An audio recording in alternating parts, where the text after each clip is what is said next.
Welcome to RM biology. এই মুহূর্তে need Yuji West বেঙ্গলের কাউন্সেলিং রিলেটেড অত্যন্ত গুরুত্বপূর্ণ নিউজ বা ব্রেকিং নিউজ বলতে পারো। তোমাদের সিট ম্যাট্রিক্স চেঞ্জ করা হয়েছে বা আপডেট করা হয়েছে, শিডিউলে পরিবর্তন আনা হয়েছে, নতুন একখানা নোটিশ প্রকাশিত হয়েছে ডাব্লিউবিএমসিসির ওয়েবসাইটে। সমস্ত তথ্য এই ভিডিওতে জানতে পারবে, তার জন্য ভিডিওটি শেষ পর্যন্ত দেখো এবং যারা চ্যানেলে নতুন, চ্যানেলটি অবশ্যই করে সাবস্ক্রাইব করে নাও এবং বেল বাটনটি বাজিয়ে দাও। তো চলো আমরা নোটিশটা দেখে নিই। তোমরা দেখতেই পাচ্ছ আর্জেন্ট নোটিশ, দেখো লেখা আছে urgent notice for rectified seat matrix for round 1 and revised schedule for publication of result and admission process. Due to inadvertent glitch, total seats in round 1 seat matrix in state quota for Gauri Devi Institute of Medical Science and Hospital was 66 in numbers. Now it is rectified and a total number of 67 seats are allotted for state quota at Gauri Devi Institute of Medical Sciences and Hospital. অর্থাৎ আগের যে seat matrix প্রকাশিত হয়েছিল সেখানে গৌরী দেবী হসপিটালের জন্য তোমাদের state কোটাতে 66টা seat ধার্য ছিল, সেটাকে চেঞ্জ করে 67 করা হয়েছে।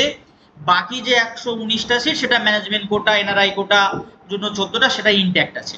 এবং তারপরে আর একটা তথ্য দেয়া আছে, দেখো the result for round 1 allotment shall be published on 3/9/2024 অর্থাৎ 3rd September 2024 after 12 noon, and admission process for round 1 shall start from 2 p.m. onwards till 5 p.m.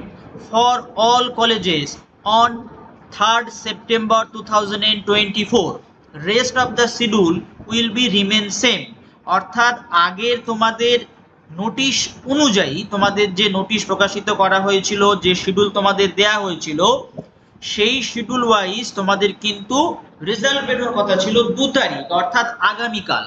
সেটিকে চেঞ্জ করে তোমাদের করে দেয়া হলো কটা, 3 তারিখ 12টার পর। এবং তোমাদের 3 তারিখই 2টো থেকে 5টা পর্যন্ত তোমাদের কিন্তু ভর্তি প্রক্রিয়া চালু হয়ে যাবে। তাছাড়া আর যে ডেটগুলো ছিল 4 এবং 5 সেটাও কিন্তু থাকছে। বাকি যা সমস্ত ছিল অর্থাৎ তোমাদের রাউন্ড 2, তারপর তোমাদের স্ট্রে রাউন্ড, তারপর আর যদি কোনো রাউন্ড হয়, সমস্ত কিছুই কিন্তু যেমন ছিল তেমন থাকছে। যদি কোনো চেঞ্জ করা হয় তাহলে ওয়েবসাইটে জানিয়ে দেওয়া হবে এবং আমিও তোমাদের ভিডিও মারফত জানিয়ে দেবো। তাই চ্যানেলটি অবশ্যই করে সাবস্ক্রাইব করে রেখে দাও এবং বেল বাটনটি বাজিয়ে দাও।